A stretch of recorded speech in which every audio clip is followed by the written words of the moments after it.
बाबासाहेब आंबेडकरांनी दलित समाजामध्ये जन्म घेतला आणि प्राथमिक शिक्षणापासून पुढे एक दलित म्हणून त्यांच्यावर अछूत म्हणून जे जे काही अपमानास्पद असे प्रकार घडले एवढंच नाही तर लंडनहून शिकून आल्यानंतर सुद्धा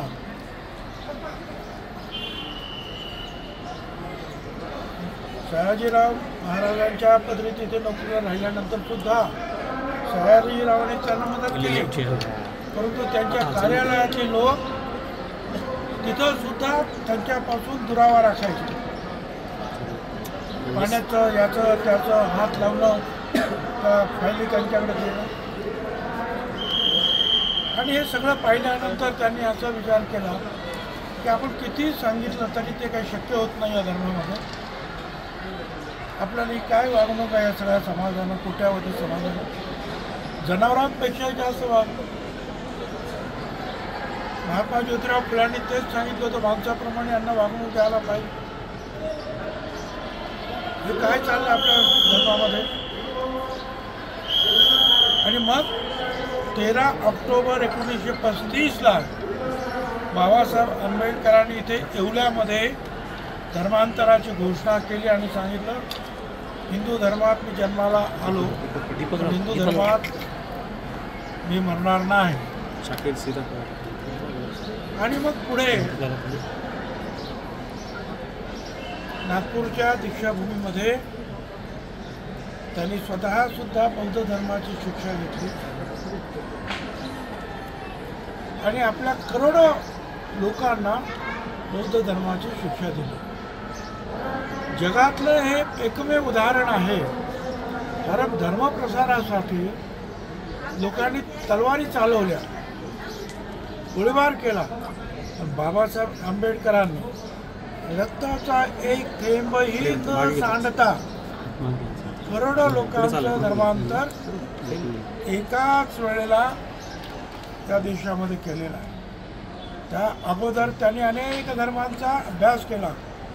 अनेक धर्माच्या धर्मगुरूंनी त्यांना विनंती केली की तुम्ही आमच्या धर्मात या, परंतु बाबासाहेब आंबेडकरांनी याच भारतभूमीमध्ये जन्माला आलेला भगवान गौतम बुद्धांचा बौद्ध धर्म स्वीकारला की ज्याच्यामध्ये सर्वांना समान न्याय देण्याची भूमिका आहे, अहिंसेची भूमिका आहे, शांततेची भूमिका आहे. आणि मला असं वाटतं की पुढे आणि त्याच्या अगोदरच ते जेव्हा कायदामंत्री झाले त्यावेळेला ह्या सगळ्या गोष्टीचा जे महात्मा ज्योतिराव फुलांनी सांगितलं, जे शाहू महाराजांनी काही प्रमाणामध्ये अंमलात सुद्धा आणलं, त्या सगळ्यांची मांडणी त्यांनी जे आहे भारताच्या संविधानामध्ये केली.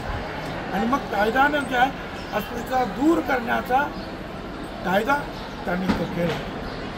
आणि आज त्यामुळे आपण बरं इथं जे आहे, मी ज्या वेळेला इथला आमदार झालो, मंत्री झालो, त्यावेळेला इथल्या लोकांनी मला दाखवले की ही भूमी आहे मुक्तीभूमी आणि इथे बाबासाहेब आंबेडकरांनी हा संदेश दिला धर्मांतराचा. काहीच नव्हतं इथं, फक्त मैदान होतं. काही म्हणजे काही नाही. सरकारकडून 2 टप्प्यामध्ये 15-15 कोटी रुपये घेऊन पहिल्या टप्प्यामध्ये हा स्तूप, भगवान गौतम बुद्धाची 22 फुटाची मूर्ती, बाबासाहेब आंबेडकरांचा ब्रॉन्झ पुतळा आणि आणखीन काही कन्स्ट्रक्शन केलं. दुसरे आणखीन पैसे जेव्हा मिळाले 2-3 वर्ष, हे 14 सालीच आम्ही उद्घाटन केलं. तर त्याच्यानंतर परत आम्ही आल्यानंतर मग विपश्यना केंद्र, तिथे वर्ग आहे, ऑडिओ व्हिज्युअल सगळे, भंते लोकांसाठी मंडळीसाठी राहण्याची व्यवस्था आहे. ते कार्यक्रमासाठी जे आहे एक ओपन थिएटर बनवलेलं आहे. पुस्तकांचं जे आहे दुकानं आहेत, लोकांना राहण्यासाठी व्यवस्था केलेली आहे. आणि याच वर्षी हे सगळं काम जे आहे ही आतापर्यंत आम्ही सांभाळत होतो. जवळजवळ 14ला उद्घाटन झाल्यानंतर गेली 10, 12, 11 वर्ष आम्ही सांभाळून त्याच्या अगोदरपासून काम सुरू केलेलं आहे. ते सगळं या वर्षी जे आम्ही बार्टीच्या हवाली केलेलं आहे. आणि आता बार्टीनं त्यांच्या ताब्यामध्ये हा संपूर्ण मैदान आणि तिथे आम्ही निर्माण केलेल्या वस्तू त्या ताब्यात घेतलेल्या आहे. तिथली व्यवस्था अनेक जे आमचे बौद्ध धर्मगुरू आहेत त्यांना आम्ही सांगितलं की आता तुम्ही तिथे या, तुमची राहण्याची व्यवस्था आहे. पाली भाषेचा, संस्कृत भाषेचा सगळ्याचा अभ्यास तुम्हाला करता येईल.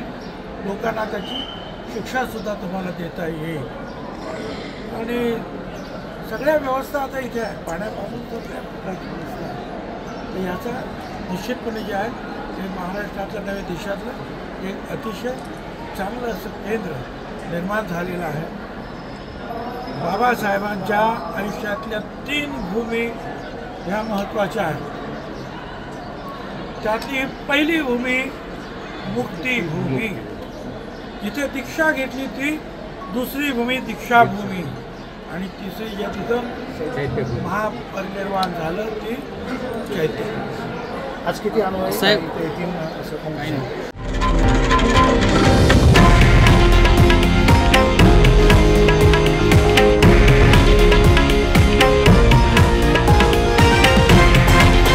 हे आहे देशातील नंबर 1 न्यूज नेटवर्क आणि आपण पाहत आहात TV9 मराठी, एकमेव.